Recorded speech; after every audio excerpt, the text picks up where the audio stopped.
Hello, welcome to my YouTube channel object pro classes. और हम अभी सॉल्व कर रहे हैं UPPSC, Bihar PSC, MPPSC, Rajasthan PSC में पूछे गए प्रीवियस ईयर क्वेश्चंस को। यहाँ हम टोटल 3700 क्वेश्चन सॉल्व करेंगे। अभी हम हाईवे इंजीनियरिंग पढ़ रहे हैं। हाईवे इंजीनियरिंग में अभी हम क्वेश्चन नंबर 61 से 75 तक सॉल्व करेंगे।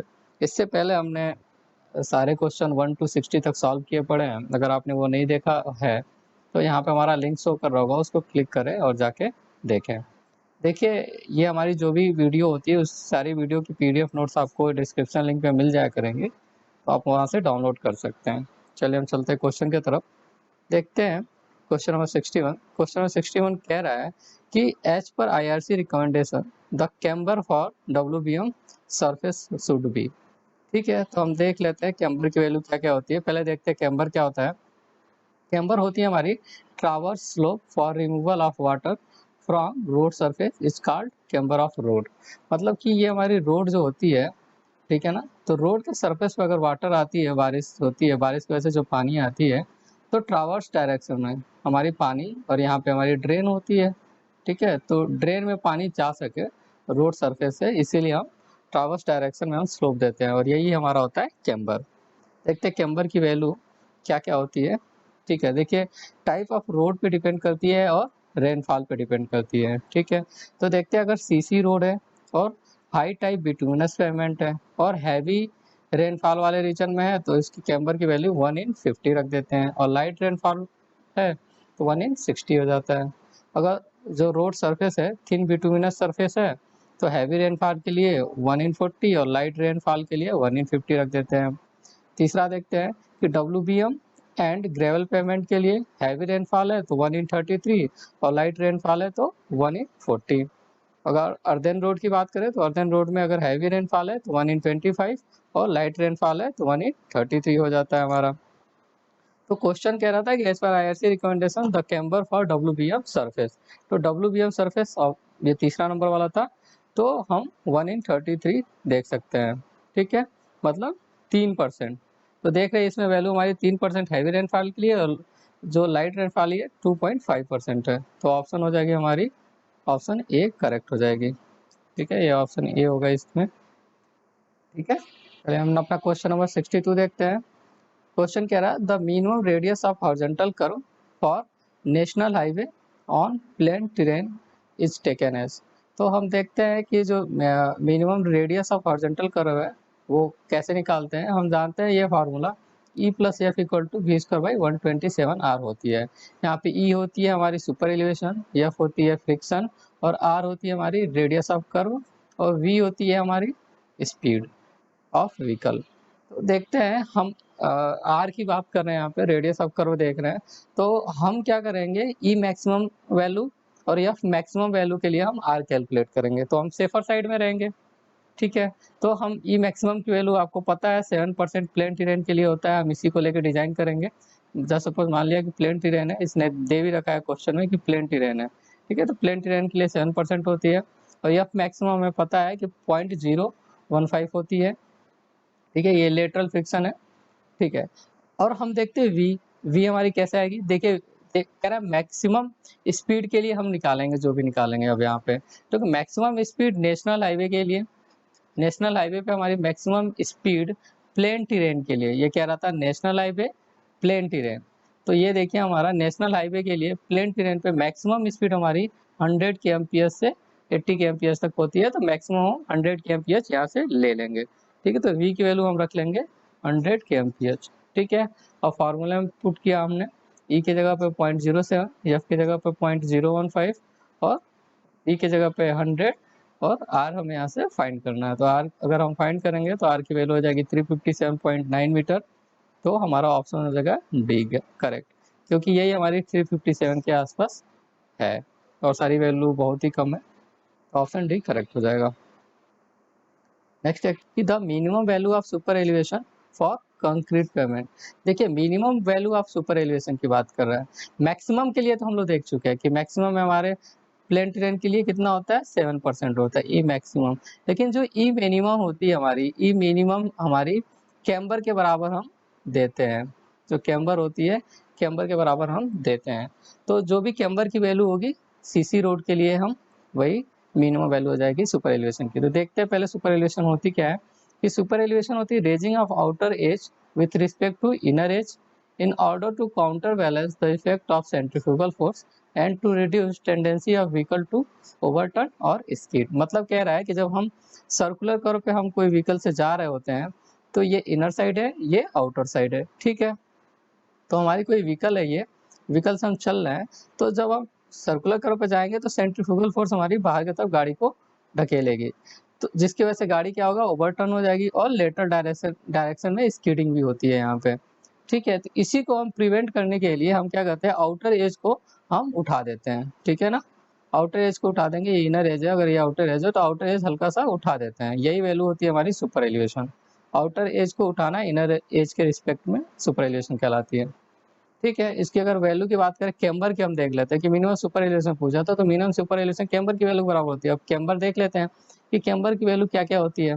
देखिए अगर हम बात करें सीसी रोड के लिए, सीसी रोड के लिए और हैवी रेनफॉल में तो 1/50 लेके चलते हैं हम, ठीक है। और लाइट रेनफॉल के लिए हम 1/60 लेके चलते हैं। तो ऑप्शन पूछ रहा था कि सीसी रोड के लिए, तो सीसी रोड के लिए हम देखते हैं 1/50 होता है, 1/60 होता है। तो हम हमेशा हैवी रेनफॉल को लेके चलेंगे, तो ऑप्शन हो जाएगा ऑप्शन बी करेक्ट होगा हमारा। चलिए हम देखते हैं क्वेश्चन नंबर 64। क्वेश्चन नंबर 64 कह रहा है कि the roadway width B, shoulder S and carriage way width W should be related as. तो हम देखते हैं कि जो कैरिज वे, शोल्डर और रोडवे विथ कैसे कैसे रिलेट हो सकते हैं। तो हम देखते हैं अगर ये डायग्राम है हमारी, तो डायग्राम में हम देखते हैं कि हमारी कैरिज वे होती है यहाँ से यहाँ तक, ठीक है ना, ये वैल्यू होती है हमारी कैरिज वे की, ठीक है। और कैरिज वे के जस्ट बगल में होती है हमारी शोल्डर, ठीक है, ये पोर्शन होती है हमारी, ठीक है। कैरिज वे हम बात करें तो कैरिज वे यहाँ से लेके यहाँ तक हो जा रही थी, ठीक है, कैरिज वे हो जा रही थी ये। और कैरिज वे पे ही हम क्या कर देते हैं, कैरिज वे पे ही हम दे देते हैं कैम्बर, ठीक है। इसके बाद होती है हमारी शोल्डर। तो हम शोल्डर देख लें तो शोल्डर ये वाली पोर्शन में हो जाती है हमारी, ये पोर्शन शोल्डर होती है और ये पोर्शन शोल्डर होती है। शोल्डर हम दोनों साइड देते हैं, ठीक है। देखिए ये इमरजेंसी लेन होती है शोल्डर हमारी, ठीक है, दोनों साइड देते हैं कैरिज वे के।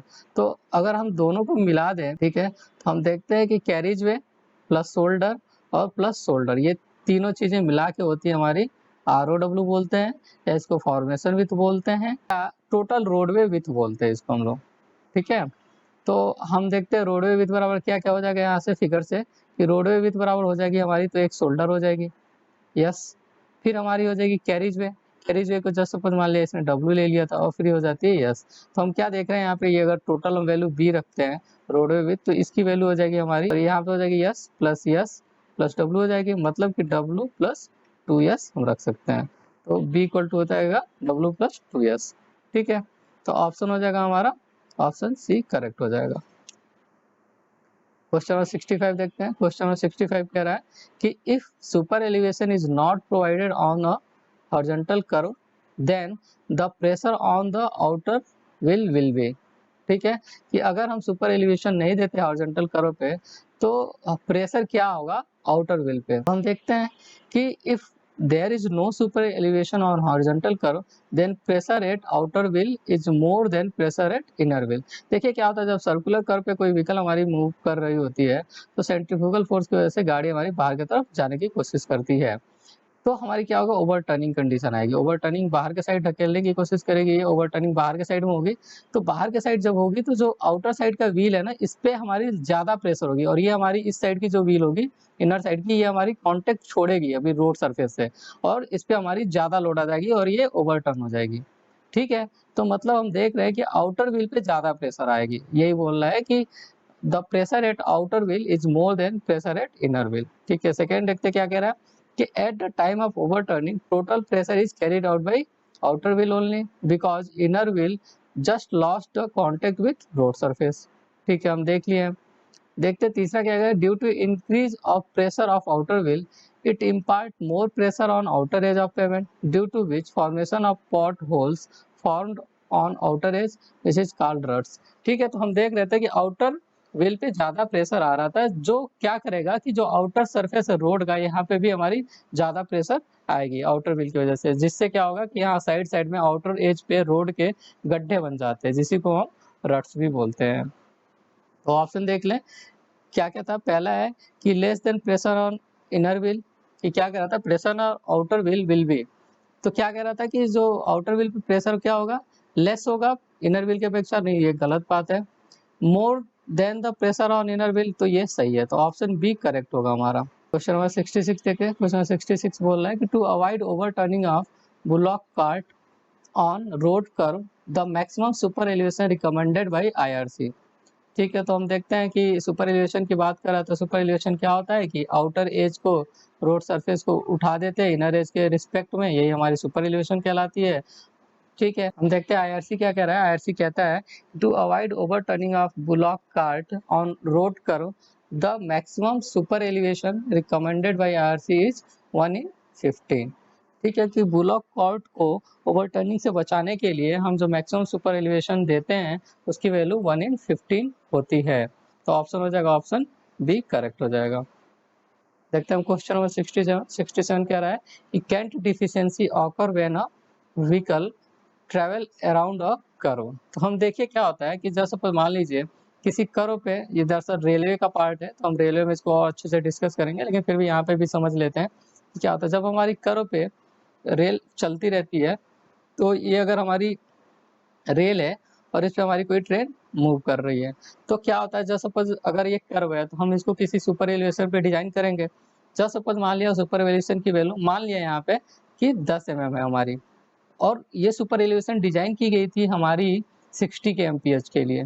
ठीक है, अब हमारी जो इस पे ट्रेन मूव कर रही है, जब सपोज मान लिया कि वो ट्रेन मूव करने लगी गलती से 80 kmph, तो हम देख रहे 80 kmph जब मूव करेगी तो ऑब्वियस सी बात है इसके लिए ज्यादा सुपर एलिवेशन की जरूरत पड़ती। मान लिया इसकी वजह से सुपर एलिवेशन की जरूरत पड़ती 12 पड़ती, लेकिन डिजाइन है 10 की और साइड पे भी एग्जीक्यूट 10 के लिए हुई है।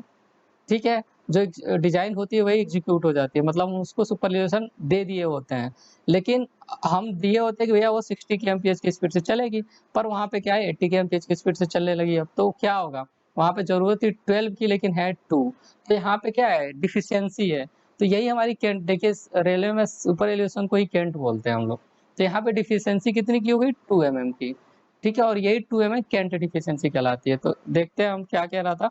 Current deficiency occur when a train travel around a curve at a speed higher than the equilibrium speed. ठीक है, it is the difference between the theoretical current required for such speed and the actual current provided. वही बोल रहा है कि high speed से अगर चलेगी कर्व पे डिजाइन स्पीड से, तो वहां पे हमारी कैंट डिफिशियंसी होएगी। तो ऑप्शन देख लेते हैं, तो ऑप्शन में क्या हो जाएगा कि हाई स्पीड हो जाएगा। ठीक है, ऑप्शन बी करेक्ट हो जाएगा। क्वेश्चन नंबर 68 अगर हम देखें, क्वेश्चन नंबर 68 कह रहा है the camber of road should approximately be. ठीक है, तो कैम्बर ऑफ रोड कितनी होती है और किसके रिस्पेक्ट में पूछ रहा है, लॉन्गिट्यूडिनल ग्रेडियंट के रिस्पेक्ट में पूछा है। तो देखते हैं ग्रेडियंट क्या होता है। ग्रेडियंट जो होता है it is a rate of rise और fall of road level along the length.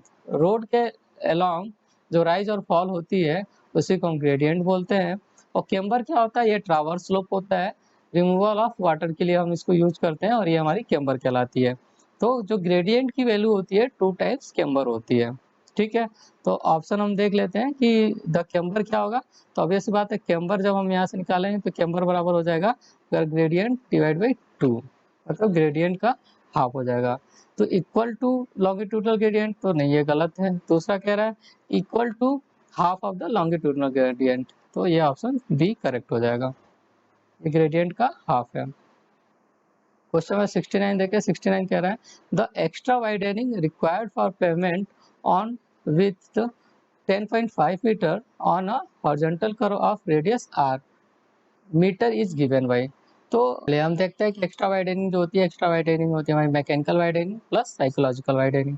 अगर हम फार्मूला देख ले तो मैकेनिकल वाइडनिंग इक्वल टू होता है NL²/2r, साइकोलॉजिकल होती है V/9.5 फ्लूइड r होती है। तो हम देखते हैं क्वेश्चन में क्या दिया था कि विड्थ ऑफ पेमेंट दी हुई थी, विड्थ ऑफ पेमेंट दी हुई थी 10.5 मीटर, और हम जानते हैं कि विड्थ ऑफ कैरिज वे में अगर हमने पढ़ा था कि मल्टीपल लेन है तो 3.5 मीटर पर लेन हम लेके चलते हैं मल्टीपल लेन के लिए कैरिज वे की विड्थ। तो हम यहाँ पे क्या करेंगे कि जो विड्थ है हमारी पेमेंट की हम इसको 3.5 से डिवाइड कर देंगे, तो हमारा जो नंबर ऑफ लेन आएगी वो 3 आ जाएगी। अब हम यहाँ पे वैल्यू पुट कर देंगे, जो हमारा फॉर्मूला है NL²/2R। ठीक है, देखिए इसमें स्पीड दी हुई नहीं थी, इसीलिए हम साइकोलॉजिकल वाइडनिंग को कंसीडर नहीं कर रहे हैं, और स्पीड दी होती तो इसको हम कंसीडर करते हैं। और ऑप्शन भी देख लेते हैं कि ऑप्शन में भी हमारा बस मैकेनिकल वाइडनिंग से रिलेटेड ही ऑप्शन है, तो हम इसीलिए मैकेनिकल वाइडनिंग को ही लेके यहाँ से कैलकुलेशन करेंगे। तब हमारी एक्स्ट्रा वाइडनिंग जो आएगी NL²/2R आएगी, और एन की वैल्यू हम 3 पुट कर देंगे, तो ये वैल्यू हो जाएगी 3L²/2R। तो ऑप्शन हो जाएगी हमारी डी करेक्ट हो जाएगी। क्वेश्चन नंबर 70 अगर हम देखें, 70 है कि for water bound macadam road in location of heavy rainfall, तो WBM रोड और हैवी रेनफॉल की बात कर रहे हैं, तो the recommended value of camber is, तो हम कैम्बर देख लेते हैं। कैम्बर क्या होता है? ट्रावर्स स्लोप होता है, और ये यूज करते हैं रिमूवल ऑफ वाटर के लिए रोड सरफेस से। ठीक है, हम देखते हैं कि टाइप ऑफ रोड यहाँ पे सरफेस है, और रेनफॉल की अगर हम बात कर लें तो देखिए CC रोड और हाई टाइप बिटूनस पेमेंट है। हैवी रेनफॉल में है तो हम कैम्बर देंगे 1/50, और लाइट रेनफॉल में है तो 1/60 हो जाएगी। अगर थिन बिटूनस सरफेस है और हैवी रेनफॉल वाले एरिया में है ये सरफेस, तो हम जो कैम्बर देंगे 1/40 देंगे, और लाइट रेनफॉल के लिए हम 1/50 देंगे। WBM है एंड ग्रेवल पेमेंट है, तो हम क्या हो जाएगा, जो हैवी रेनफॉल के लिए 1/33 देंगे, और लाइट रेनफॉल के लिए 1/40 देंगे। और अर्दन रोड के लिए हैवी रेनफॉल के लिए 1/25, और लाइट रेनफॉल के लिए 1/33 देंगे।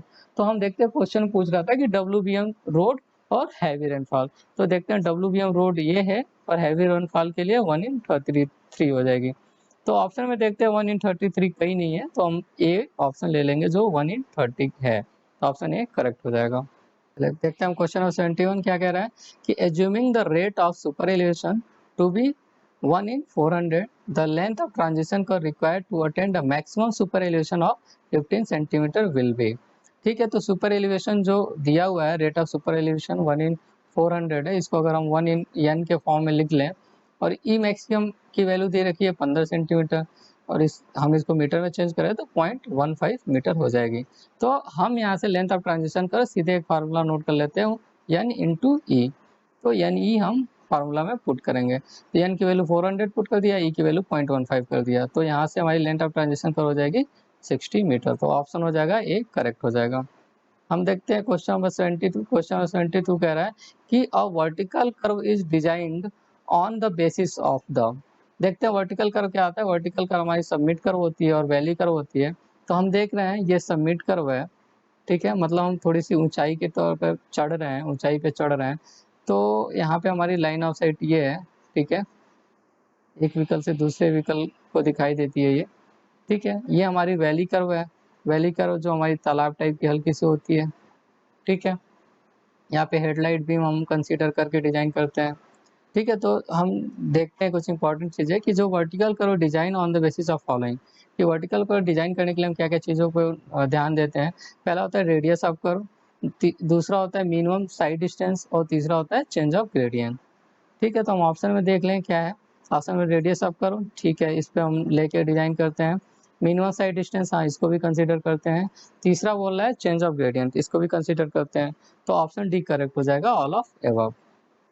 नेक्स्ट क्वेश्चन कह रहा है, क्वेश्चन 73 कह रहा है कि if r is the radius of main curve, d the angle of deflection, s the shift, and l the length of transition curve, the total tangent length of the combined curve is given bye. हम देखते हैं combined curve क्या होता है। Combined curve दो circular curve होते हैं, उन्हीं को कंबाइन करके हम बनाते हैं, और दोनों सर्कुलर कर्व के रेडियस अलग अलग होते हैं, तो उनको हम कंपाउंड कर्व कहते हैं, और इनके जो सेंटर लाइन होते हैं वो एक ही साइड में होते हैं। देखते हैं हम इसमें क्या है। अगर ये डायग्राम है तो एक सर्कुलर कर्व ये है हमारी, और इसकी रेडियस कुछ अलग है, और एक सर्कुलर कर्व हमारी ये है, इसकी रेडियस अलग है। इन दोनों को मिलाते हैं तो हमारी बन जाती है कंपाउंड कर्व। इसके अगर स्पाइरल एंगल की बात करें तो यल होती है, यह होती है L/2R, शिफ्ट होती है हमारी L²/24R। देखते हैं हम टोटल टेंजेंट लेंथ कितनी होती है। टोटल टेंजेंट लेंथ की वैल्यू होती है R + S 10 Δ/2 + L/2।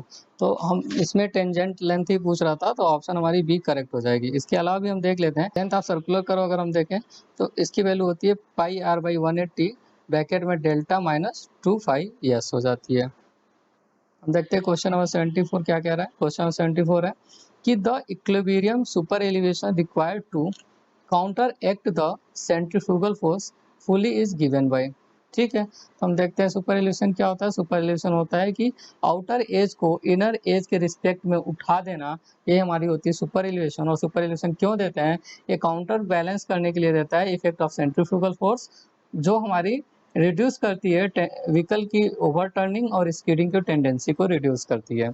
ठीक है, तो हम देखते हैं ई का जो फार्मूला होता है v²/127 r होती है। तो हम देखते हैं अगर ऑप्शन में हमारा हो जाएगा ऑप्शन सी करेक्ट हो जाएगा। क्वेश्चन नंबर 75 अगर हम देखें, क्वेश्चन नंबर 75 में कह रहा है the perpendicular offset from the tangent of the junction of a transition curve and circular curve is equal to. देखिए हमारा क्या होता है, इसको जो भी हमारी जैसे सपोज मान लिया ये transition curve in horizontal alignment का डायग्राम है अगर, तो ये देखिए हमारे ट्रांजिशन कर्व जा रही है, ये पोर्शन ट्रांजिशन कर्व होती है, ये हमारी ट्रांजिशन कर्व होती है। ठीक है, और यहाँ से हमारी ठीक है ट्रांजिशन कर्व होगी, और ये हमारी सर्कुलर कर्व अगर है, ठीक है, ये हमारी सर्कुलर कर्व है। तो देखिए अगर ट्रांजिशन कर्व से अगर हम कलर अगर हम चेंज करें, ठीक है, तो हम देख रहे हैं कि अगर ये हमारी है ट्रांजिशन कर्व आ रही थी, तो ट्रांजिशन कर्व से अगर हम टेंजेंट खींचते हैं, ये हमारी टेंजेंट जा रही थी, और ये हमारी सर्कुलर कर्व आ रही है, तो सर्कुलर कर्व से एक हम टेंजेंट लेते हैं यहाँ से। ठीक है, तो इन दोनों के बीच में जो परपेंडिकुलर ऑफसेट होती है उसी को हम शिफ्ट बोलते हैं। ठीक है, ये हमारी वैल्यू शिफ्ट हो जाएगी। ठीक है, ये शिफ्ट दे रखा है, तो ये शिफ्ट होती है, और शिफ्ट की वैल्यू होती है हमारी L²/24r होती है। तो हम ये पूछ रहा था कि perpendicular offset from the tangent of junction of a transition curve and circular curve. तो हम देखें इसमें कि ट्रांजिशन कर्व से जो टेंजेंट खींची जा रही थी और सर्कुलर कर्व से जो टेंजेंट खींची जा रही थी, उन दोनों के बीच का जो परपेंडिकुलर ऑफसेट की डिस्टेंस है उसी को हम शिफ्ट बोलते हैं। Okay, thank you.